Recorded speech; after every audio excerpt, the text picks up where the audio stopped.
to the big show.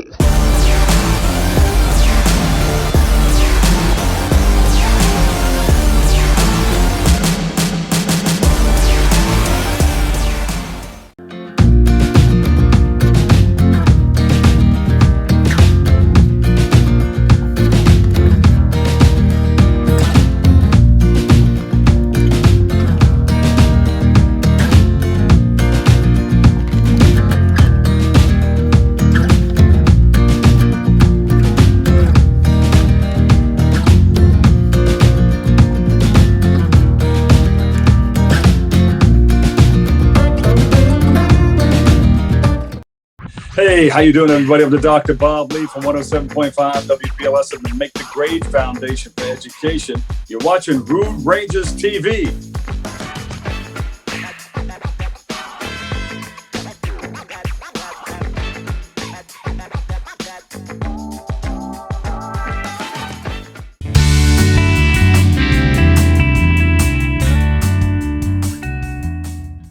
Hello, and welcome to Conversations with the Quick Flick Critic. I'm your host, John Smistad. Each week, I introduce you to a wide range of remarkably creative and inherently interesting people representing a broad spectrum spanning the world of entertainment. I invite you to listen, learn, laugh. Today's guest is Robert Rosenbaum. Robert is a produced playwright, a screenwriter, and director, and also a published author. I recently watched Robert's latest feature film release. It's called Basement. We're going to talk about that. But first of all, welcome to Conversations with the Quick Flick Critic, Robert. Glad to have you. Thank you, John. Glad to be here. Absolutely. So, like I say, I watched Basement recently on Amazon.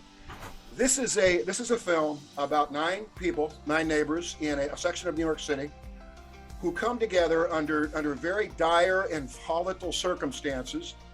They're all very different people in a number of ways, on a number of levels. And we watch what happens to them in a very confined space as they have to try to learn to live together, literally live together and get along and survive. Robert, this is Basement is a film based on a play that you wrote, and we were talking before the live stream started. This is the first time that you've taken one of your plays, made it into a film.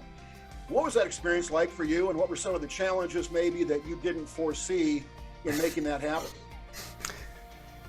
Probably more challenges that I didn't foresee than I should have. It was very interesting. I mean, I picked the play because I felt I could do it on a reasonable budget that I had in a short time span that I had. I chose also to do it pretty much verbatim from the play script, in the style of the play, as a one-room drama, never leaving the basement. When it was done on stage, it was the audience. It was made for a black box theater, for a small theater, and the audience was confined with the actors basically. And the bombs, there were bass speakers under the seats, so that when the bombs went off, it was the audience felt like they were in the basement with the cast. And I wanted to bring that type of feeling to the film. I wanted the people. I told my cinematographer he can't shoot into the basement. He can only shoot out. He can only shoot from the basement, because that's where we are. So that was one of the. It was a challenge. It was a decision. It makes for a very confined movie. It's basically one set, and but that's it. It came out. That was the feeling that I wanted. I wanted the feeling of the play on film. So it wasn't as cinematic as a big feature. Yeah, no, understood. But that's kind of the nature of the beast in terms of the story that you created and that you told. I don't want to give too much away about that story in Basement or about the movie itself, but Essentially what we have here, like I said, 9 very different people. They are forced to come together. They are different, most of them, from each other in terms of culture, background, heritage, sensibility, opinions, color, and skin, pretty much the whole gamut. My question is, other than the fact that this is your livelihood and your bread and butter and how you make a living, what inspired you? What moved you to sit down and first of all write a play about this particular dynamic and then make it into a film? Because this is something, what happens in this film is obviously something that matters to you, Robert. Yeah, that's very true. I do like, first of all, in the format of a confined space, throwing a bunch of people in there and shaking them up, that is a very theatrical format. A lot of plays go on that because they're based more on character than on story or the action. Sure. So you're dealing with character studies. Yeah. The story actually first came to mind way back, right during the Iraq War, or when I was watching and thinking. I lived in Brooklyn at the time and thinking, what would happen if they came? What if happened if somebody came here and started bombing? And I'd go in my basement. And then I started researching the London Blitz. But what I liked about it is, in Brooklyn, you are in that environment. You walk on the street and everybody looks different. The people look different. There's different races, different communities, and you're all living together. And you live together on the street, and it's fine. What happens if you're forced, but you don't necessarily know everybody that you pass by on the street. And you're not necessarily forced into a situation where you have to be in a space in an emergency, and depending on these people. So it kind of built from there. It didn't, I didn't like the state of the world at the time. There were a lot of things I wanted to say, and then 2008 came along, and I thought, oh well, the world has changed, the country has changed, everything's good, and nothing will ever be bad again. And the play literally went in a drawer. It came out in 2015. And it was very much a statement on, where we had come and the division in the country. And that's really what I wanted to talk about was, this divide of people who, and especially in a situation of people who live together, who live in the same community with very different opinions and different lives and lifestyles. Yeah, and that comes across in your movie and in the story as it unfolds. Robert, I'll be honest with you. Initially, I thought that this was a movie that would give us stock characters, and I thought, quite frankly, that the white guy, like you and me, would be somebody to be loathed, and be somebody who should feel guilty about being a white man now and for the rest of his life. I did not find that in your movie, and I think that speaks to you as a writer, and to you looking at things, the dynamics in our country in a broad spectrum, really in our world. And in the end, you fleshed out these people. There was one scene in particular between the two primary male leads in a conversation that revealed who this guy, who could have been a stock racist character. You gotta understand. I don't know if it's empathy that was created, but you got an understanding of this guy and say, okay, why would he be the way that he is? That's really tricky ground, really tough to pull that off and not walk away thinking, okay, this is what this filmmaker wanted me to think about these different people. How did you avoid doing that? And was that something you were conscious of, Robert, when you were writing your story, when you put it on the stage, and when you put it on film? Yeah, I think I was pretty conscious of it. I knew, and a lot of that came in the relationship between those two characters. And I find that in real life, I mean, I don't know about you, I don't know about your viewers, but I have people that I am associated with, that I work with. There might have been some people in my family that have different views that I don't agree with. And I've some that I find particularly offensive, but we still live together, we still work together. And this is something that I think, and I tried to bring out in the play, is this is something that has been there for a long time. Yeah.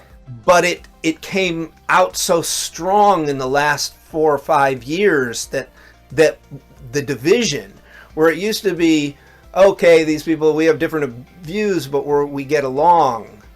And that started breaking down in our society.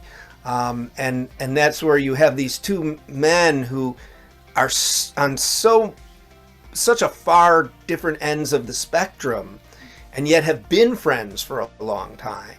Yeah. And I think that was one of the things I wanted to bring out, is that we do live together. Yeah, and that was a consistent theme and phrase, that was used with all the characters in your film.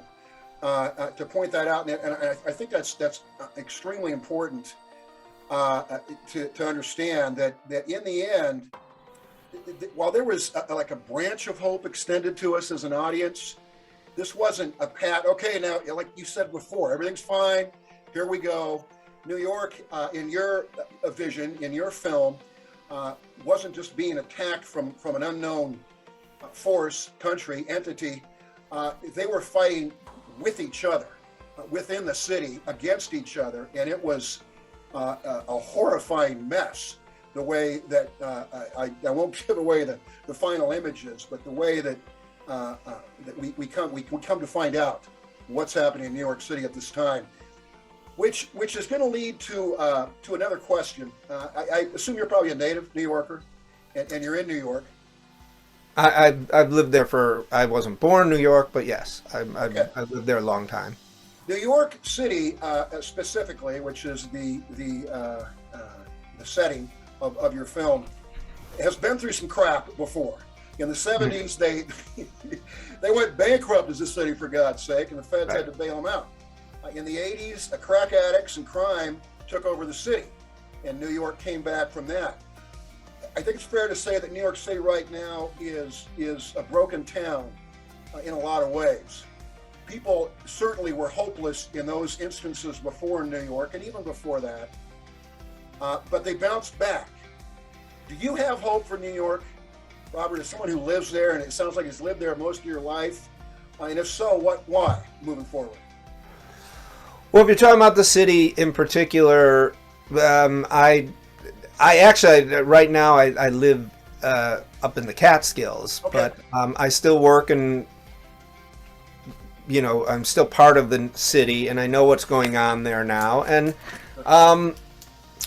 yeah, but New York. Well, but I was there. Part of the influence on this was 9/11. I was in the city during 9/11. And New Yorkers. I'm sorry, I left that out, Robert. That's in our lifetime the most profound. Yeah, that was pretty. That was a pretty profound, moment in time that lasted. Go ahead, sure. And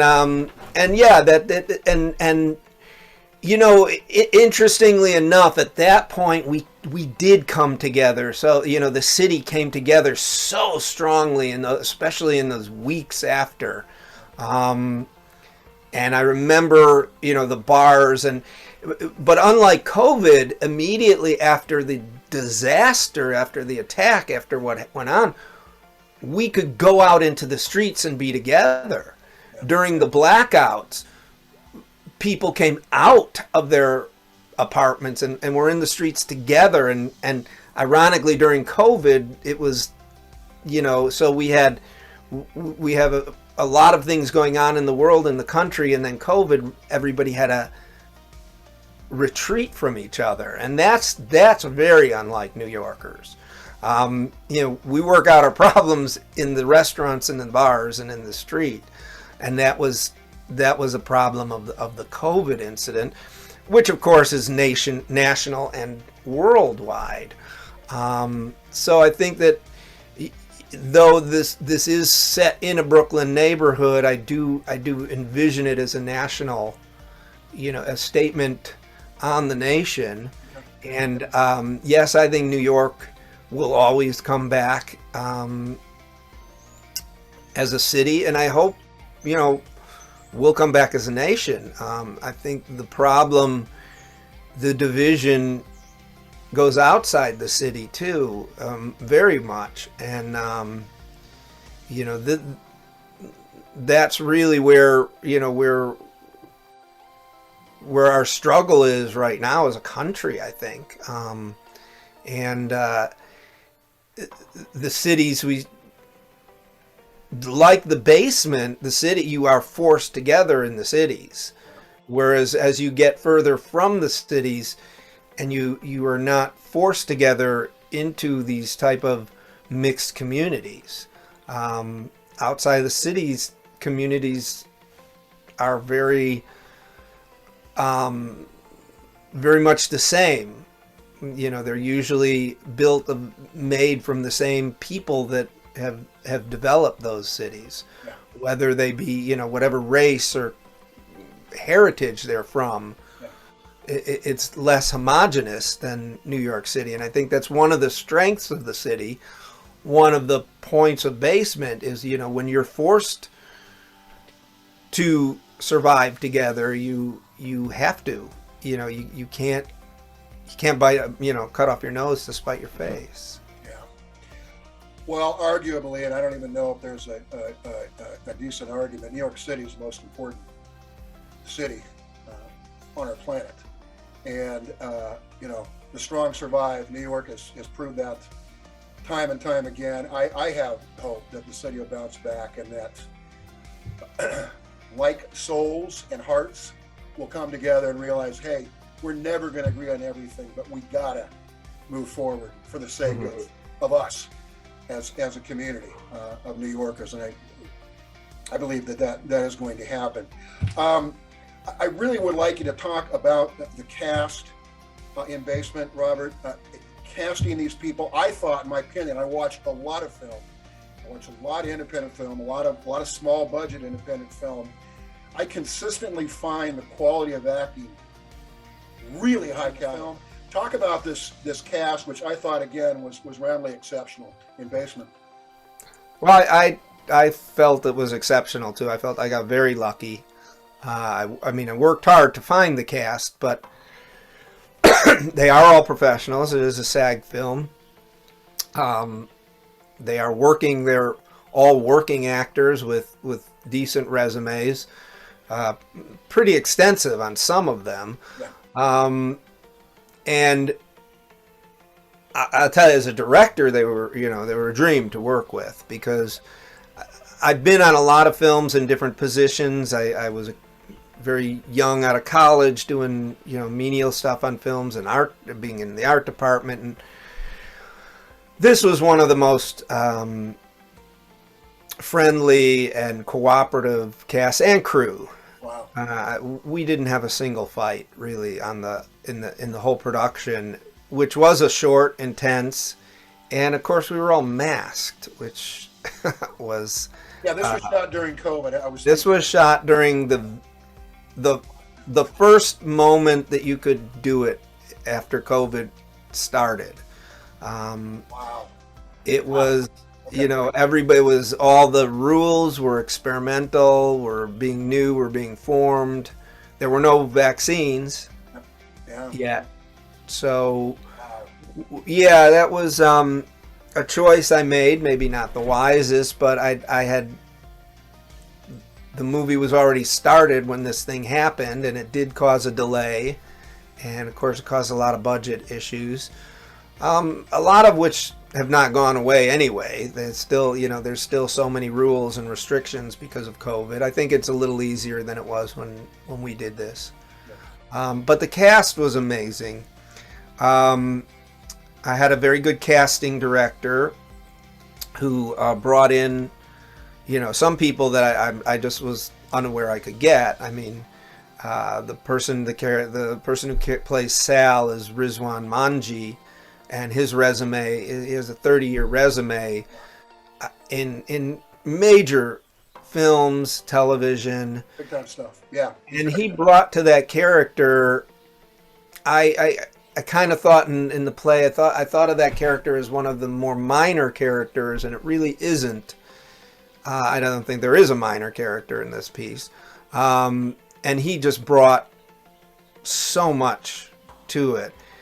Brian Krause, of course, is another 30-year veteran with television film behind him, and he brought an empathy to Jake and an understanding that was just incredible. And then Hunter, who I wasn't so familiar with, but he was in Orange is the New Black, and he's been in a lot of television and film also, and it is he plays a pretty tough character, and he's a pussycat, of course, but he's always cast.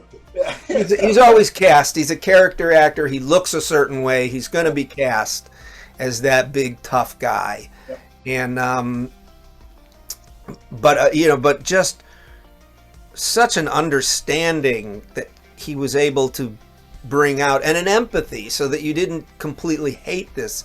You got to be. That's what I was saying. The audience has to be questioning themselves if they're liking this guy. Why am I liking him? Why do I feel bad for him? Is he a bad guy? Is he a good guy with bad ideas? And he just brought all that to the role, and it was very spectacular. And his wife, again, another working actress who just killed that part. It was a very hard part, because his wife has a very similar views, but isn't a weak woman, and yet is married to this very strong-minded man. What is the actress's name who played the wife? Shannon Marie Sullivan. Yeah. She was brilliant, and then Yeah. who played the Christy Pradas, who came in as Angela, just brought so much. And then R.J. Brown, again, he's been working since he was a kid, and it was a very hard role for me. The R.J. is the African American, and I had to write that, and it's always hard to write out of your race. I think you as a writer, I want to be careful.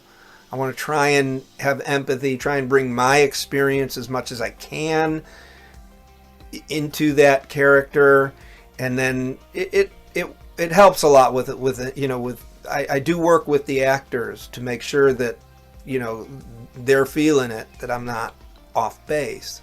Yeah. But it's a very he's in a lot of ways he's the hero of the piece too. And it was shot in 9 days. Wow. So there wasn't a lot of retakes. Nope. There wasn't a lot of room. It was this was being shot somewhat in a way of a play, although it's not at all. It's not at all a film version of a play, or a filming of a play. It is a film version of a play. Correct. Yeah. There's a difference. And so the actors, they brought so much, and working under extremely difficult conditions, as everybody was, but for an actor especially, the COVID conditions just you know, so many years in film, and there's a feeling when you're on a film and a camaraderie, and so much was different because of COVID. I mean, I have shots on the website of our lunches where we have 6-foot tables with one person on one side and one person on the other side. We didn't have you couldn't have craft tables, which is, this is the break table where, you know, everybody hangs out around when you're not shooting and get to know each other. Yeah, and that was gone too. It was it's an interesting experience shooting at that moment in time. Understood, and a lot of people in the profession, in the film and television industry, stage had to do that, and it was just the way it was. And it's remarkable that work like Basement and other films that I've seen and productions I've seen overcame the challenge and did a hell of a job in terms of being pros, like we talked about, getting together and devoting to the best they can do on the project. Again, the movie is called Basement. It is available to rent on Amazon. I like to ask this question of every creative person I talk to, like I said, people, broad spectrum of the entertainment world. When you realize, I want to make my life about creating. You know, you're a playwright, you make films, you're an author. At what point did you realize I'm going to make a commitment, man? I'm going to go and I'm going to make my life and my career about being a creator and try to reach an audience? I think for a lot of us, it's not a choice; it's a necessity. And anybody who's been in it as long as I have has been and gone through phases, you know, when it's a tough business. Some people get lucky early, some people never get lucky, and you know, there's talent element, there's a luck element, there's all sorts of points, but you just keep getting drawn back to it. I want to say drag, but drawn back to it. Mostly voluntary, but no. Because you know, you got to do it. I mean, I have to do it, and it's there. I've done other things, and you know, it's not it. I don't know if I've had things to say. Everybody has things to say, but there's just a drive to, you know, to be in this business, any part of the entertainment or media industry, you have to have a drive to want to do it, because it beats you up no matter what. Yeah. And I hear this all the time, Robert. Sure. Well, I'm sure even you know, you're in media too. It's you do it because it's part of the ballgame. Something. If you don't do it because you have to, you won't do it. You won't last. Perfectly stated. No. Yeah, and I understand what you mean. You're drawn to it. Some people are drawn to science. Some people are drawn to be a teacher, police officer, president of the United States, whatever it is. But when you're a creator, it's hard to really explain or express why it's important to you. Mm-hmm. Your soul knows, and that's what you're trying to share with other people in the human condition. I like to ask this question. Usually I ask favorite movie, but since you're a playwright, one or maybe a group of plays, Robert, that you yourself can't watch enough. You love them that much, they resonate that much with you, that that's where they're at in your life in terms of how much you admire them. I guess you know, I come from the background of I was a big Beckett, Pinter. Those were plays that have resonated and kind of shaped my writing as far as writers go. And We're not messing around there on your influences. yeah, I mean that. Yeah. And in fact, I did a short that was developed from a play of mine that was kind of not a takeoff, but Interpretation. of Godot, Wow.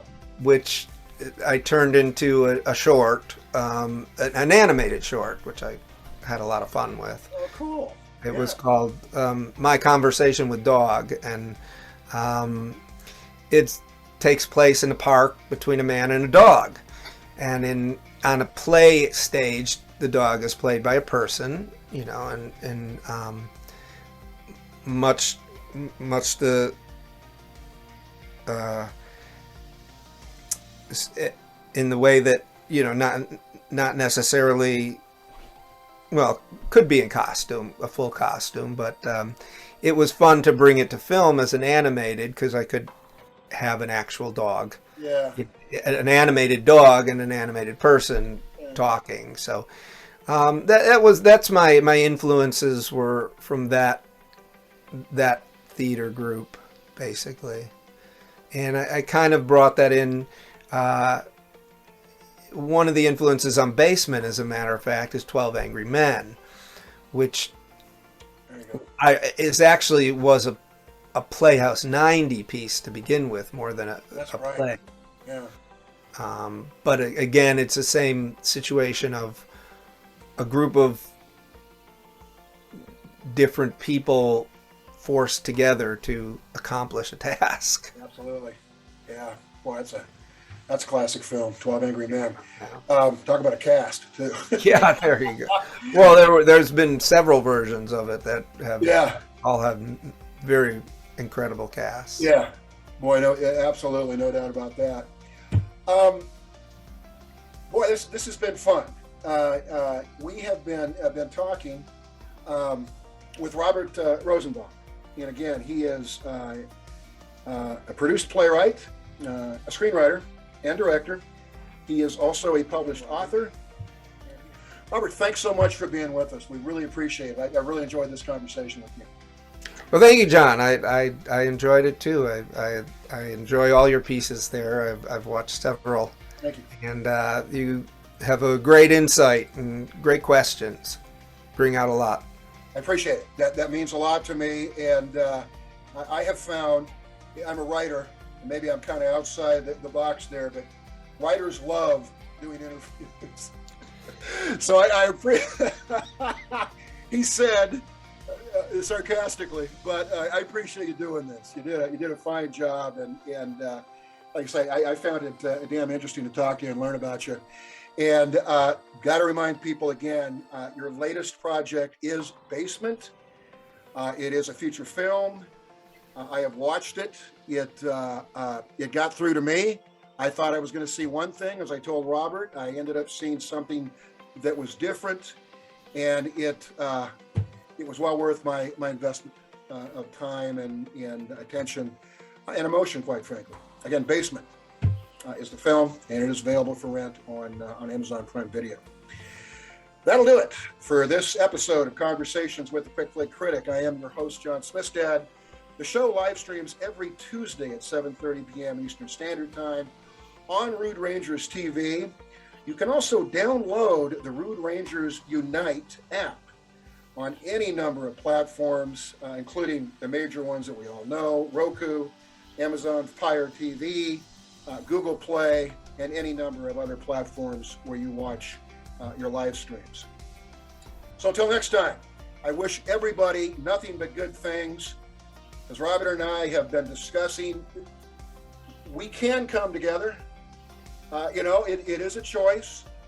We don't have to be best friends or celebrate or embrace or any of that, but we can get along. We can move forward as a country and as a people, and we owe our kids and our grandkids and future generations that, for God's sake, for sure.